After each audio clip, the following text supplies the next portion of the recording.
بسم اللہ الرحمن الرحیم۔ پیارے بچوں السلام علیکم۔ پیارے بچوں کیسے ہیں آپ سب؟ امید کرتے ہیں کہ آپ سبھی پیارے بچے خیریت سے ہوں گے اور شوق سے ہماری کہانیاں سن رہے ہوں گے۔ تو پیارے بچوں آئیے سنتے ہیں آج کی کہانی عید غدیر۔ جب آئے انذار نازل ہوئی اور خدا نے رسول اکرم صلی اللہ علیہ وآلہ وسلم کو یہ حکم دیا کہ اپنے گھر والوں کو دین اسلام کی طرف بلائے۔ پیغمبر اکرم صلی اللہ علیہ وآلہ وسلم نے سبھی خاندان والوں کو کھانے کی دعوت دی۔ جب سب کھانا کھا چکے اور اپنی بات کرنے کے لیے کھڑے ہوئے تو ابو لہب نے سب کو یہ کہہ کر بہکا دیا کہ محمد جادوگر ہے، انہوں نے اپنے جادو سے تھوڑے سے کھانے کو سادہ کر دیا ہے۔ ابو لہب کی بات سن کر سبھی چلے گئے۔ دوسرے دن بھی یہی ہوا۔ تیسرے دن پھر رسول اللہ صلی اللہ علیہ وآلہ وسلم نے دعوت کا انتظام کیا اور جب سبھی لوگ کھانا کھا چکے تو رسول اللہ صلی اللہ علیہ وآلہ وسلم کھڑے ہوئے اور فرمایا، میں اللہ کی طرف سے تمہارے لیے اللہ کا پیغام لے کر آیا ہوں، تم لوگ خدا پر ایمان لے آؤ تاکہ ہدایت پا سکو۔ اس کے بعد فرمایا کہ جو بھی میرے اس کام میں میری پیروی کرے گا وہی میرا بھائی، میرا وصی اور میرا جانشین ہوگا۔ سب بیٹھے رہے، صرف امام علی علیہ السلام کھڑے ہوئے اور فرمایا، اے خدا کے رسول، میں آپ کا ساتھ دینے کے لیے تیار ہوں۔ اس وقت امام علی علیہ السلام کی عمر صرف 13 سال تھی۔ پیغمبر خدا نے امام علی کو بیٹھا دیا اور پھر سے اپنے جملے کو دہرایا، لیکن اس بار بھی امام علی علیہ السلام کے علاوہ کوئی بھی اپنی جگہ سے نہیں اٹھا۔ ایسا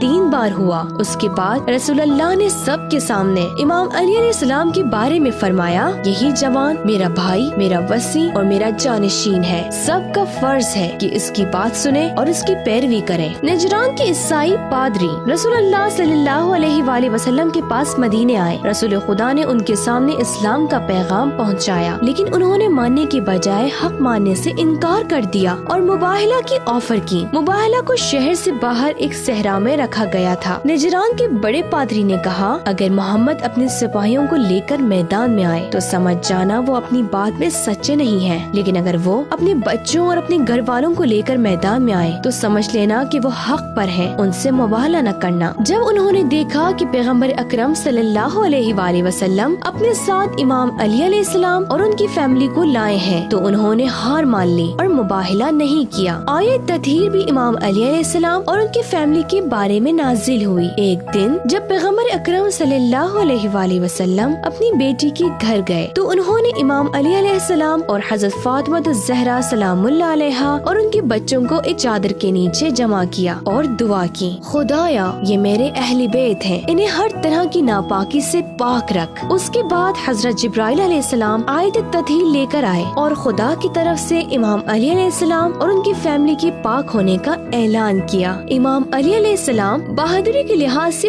پوری دنیا میں مشہور ہے۔ آپ کی بہادری کی ایک مثال ہجرت کی رات ہے، جب مکے کے مشرکوں نے پیغمبر کو قتل کرنے کا پلان بنایا تو خدا نے پیغمبر کو مکہ چھوڑ کر مدینے جانے کا حکم دیا۔ رسول خدا کے جانے کے بعد امام علی علیہ السلام آپ کے بستر پر سو گئے اور مکے کے 40 جوان تلواریں لے کر رات میں رسول خدا کے گھر کے اندر آ گئے۔ امام علی علیہ السلام سکون سے رسول خدا کے بستر پر سوتے رہے اور دشمن انہیں دیکھ کر مایوس ہو کر چلے گئے۔ امام علی علیہ السلام کی بہادری کا دوسرا واقعہ جنگ خندق ہے، جب عمرو بن عبدود نام کا ایک مشہور پہلوان خندق سے مسلمانوں کی طرف آیا۔ اس نے آتے ہی مسلمانوں کو پکارا، کیا تم میں کوئی مرد ہے جو مجھ سے جنگ کرے؟ سب لوگ ڈر گئے، لیکن امام علی علیہ السلام نے میدان میں آ کر اس پہلوان کو ختم کر دیا۔ امام علی علیہ السلام کی ثقافت بھی بے مثال تھی۔ ایک دن پیغمبر خدا نماز ظہر پڑھا رہے تھے کہ ایک فقیر نے مدد مانگی، لیکن کسی نے کچھ نہ دیا۔ اس نے فریاد کی، خدایا تو گواہ رہنا، میں تیرے رسول کی مسجد سے خالی ہاتھ جا رہا ہوں۔ اس وقت امام علی علیہ السلام رکوع میں تھے۔ آپ نے اپنی انگلی سے فقیر کی طرف اشارہ کیا اور اپنی انگوٹھی اسے دے دی۔ اس کے بعد آیت نازل ہوئی اور امام علی علیہ السلام کو مومنین کا ولی بنایا۔ حضرت جبرائیل امین آیت لے کر نازل ہوئے اور پیغمبر نے آیت پڑھی،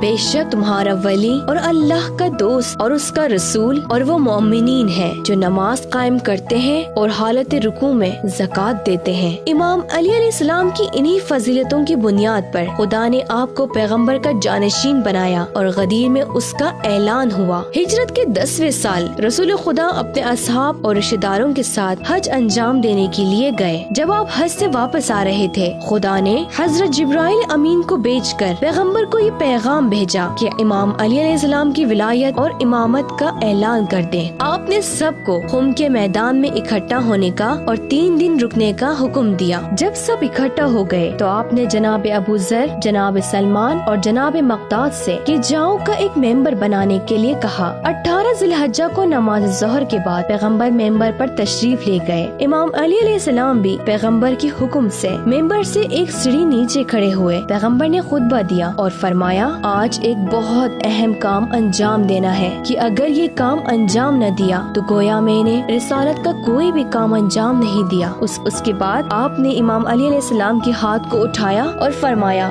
جس کا میں مولا ہوں اس کے یہ علی مولا ہے۔ جو علی کا دوست ہے وہ میرا دوست ہے اور جو علی کا دشمن ہے وہ میرا دشمن ہے۔ اس کے بعد آپ نے سب کو امام علی علیہ السلام کی بیعت کرنے کو کہا۔ سب نے امام علی علیہ السلام کے ہاتھ پر بیعت کی، یہاں تک کہ عورتوں نے بھی۔ حارث نام کے ایک شخص نے مولا علی علیہ السلام کی ولایت کا اعلان سنا تو اسے بہت غصہ آیا اور اس نے اعتراض کرتے ہوئے اللہ کے رسول سے کہا، یہ اعلان آپ نے اپنی طرف سے کیا ہے یا خدا کی طرف سے؟ اگر خدا کی طرف سے ہے تو خدا ابھی مجھ پر عذاب نازل کرے۔ رسول خدا نے جواب دیا، یہ خدا کی جانب سے تھا۔ یہ کہہ کر وہ آگے ہی بڑھا تھا کہ آسمان سے پتھر آیا اور وہ ہلاک ہو گیا۔